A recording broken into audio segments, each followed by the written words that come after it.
They say that stress is one of the biggest killers, and that is absolutely true.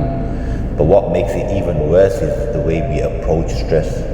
There was a time in my life when I used to approach stress in the worst way possible, whereby I wanted to control every outcome.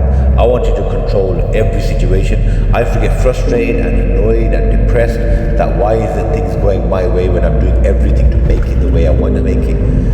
It was because my mind wasn't right, my mentality wasn't right, my mindset wasn't right. I expected too much. I didn't understand. I didn't have all the knowledge that I needed.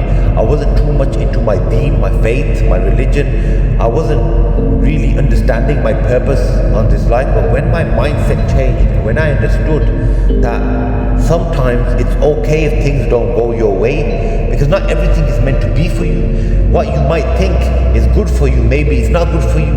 When you start thinking that maybe you're being protected from something, when have you not been in a situation where you wanted something so bad and you got it, and afterwards you realize it wasn't for you? Just a prime example, the person that you wanted to marry and you died and cried for them like it's the best thing since sliced bread, and when you marry them and now you're in a divorce, you thought it was the best thing for you, but maybe it wasn't. Obviously it wasn't, because you would have still been together.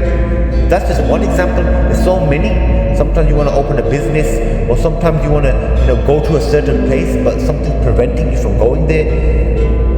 There's so many ways that we are going to be tested. What is our purpose on this planet? What do you think our purpose is? We stress about all these little niggly things. In 100-year time, we're not going to even be remembered. Who remembers their great-great-granddad? Remember, you don't even know who he is. So that's exactly where we're going to be. The car you're driving is going to be scrapped and turned into some tin can. The house that you live in, somebody else is going to live in it.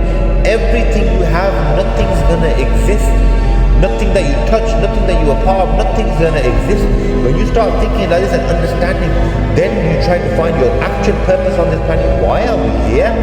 Are we here just to keep this economy going? Are we here just to, take over from the elders? No, we're here because we're here to be tested by the Almighty, tested to make our faith and our deen strong. We're here to go through all these things. Look at what's going on in other countries. You got kids who are losing their families, who are losing their homes. But have you seen their faith? Have you seen that they pray and they still believe? They haven't said, oh, we prayed today and we're still suffering. They pray every day and they still believe that their time will come.